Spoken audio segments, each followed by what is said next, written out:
It's not often that people come together to name an anime one of the greats, a masterpiece that nearly all the people who watch it agree upon.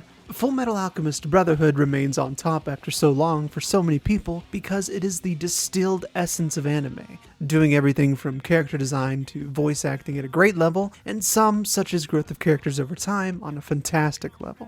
Masterpieces represent a consistent quality in every aspect of their creation that few anime, or shows in general, manage to reach. Fullmetal Alchemist is a true 10 out of 10 anime, to which every other should be judged, and it's with that in mind that I, personally, hold Mob Psycho 100 up to the level of quality Fullmetal Alchemist has stood upon for so long. It's amusing to me that compared to a show with characters who learn and grow physically in power and age, a show like Mob Psycho with a character who is already stronger than everyone he could ever meet is able to exist beside it as an equal. Yet the reason it works is because Mob is growing mentally and physically in spite of the incredible powers he holds within him. There is no threats he can't meet if he uses his powers, but the fact that he wants to better himself in body and seeks help for his mind, even from a young age, shows tremendous amounts of character in someone who literally looks like a mob character, or a background character in other words. The author, one, is great about focusing on what makes a nigh-invincible character flawed, and writes a story that recognizes those flaws as something to grow through in a way that a story like most versions of Superman, by comparison, rarely are able.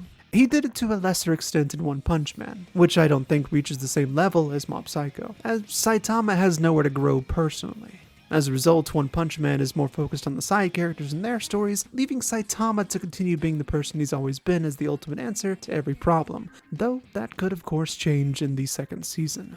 In other words, whereas Saitama is used to enhance the growth of others rather than his own, others are used to enhance the growth of Mob. And not only that, but the side characters in Mob Psycho 100 grow up together with Mob, even people who Mob turned to for help in the first place.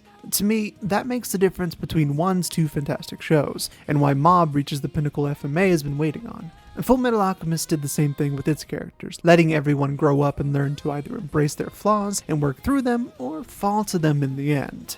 Character-driven stories have always been my favorite type of narratives, so it's no surprise that I may be biased toward Mob Psycho and Fullmetal Alchemist as my only two 10 out of 10 anime, and ones I believe deserve their top spots.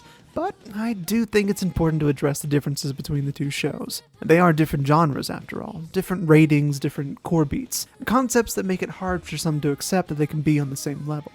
Fullmetal Alchemist is considerably darker, with more bloodshed and loss of innocence, a driving theme of the show that pushes the main characters toward their ultimate fates and experiences throughout. It's present in every choice made, every character that makes them, and every narrative that contains them. Characters die, and that affects what others do in a ripple of expanding threads until the living all converge in the finale to stop the ultimate evil.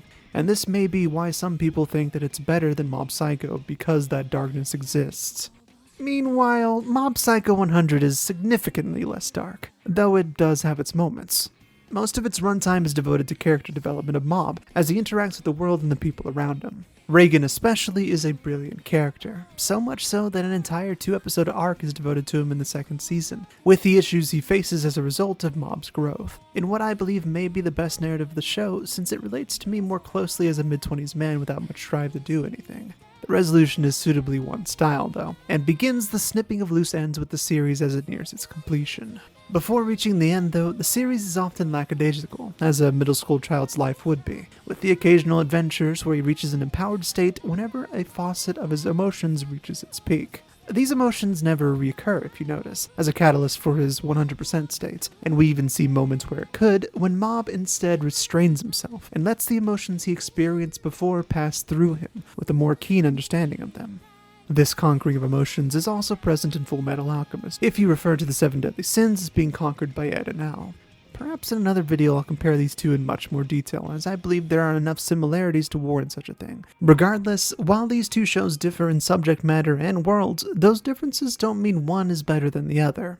Genres always have a top contender, the best version of the genre, and I believe Mob Psycho 100 and Fullmetal Alchemist are in different enough genres to be equal to one another, even though they're both considered shonen. It's even possible that Kami no Mi, for another example, is another such 10 out of 10, but the anime unfortunately suffered a little too much compared to these two titans of adaptations of their respective manga. But for now, thank you so much for watching, and I hope I've managed to convey why I believe Mob Psycho 100 is worth ascending to the same peak Fullmetal Alchemist sits upon. If you like this video, please check out my others on the channel, as there's something for everyone. You can also support me on Patreon at patreon.com/crosswind if you want to see me succeed and create more, better, and longer videos, and I'd also like to know your thoughts in the comments below or on my Twitter.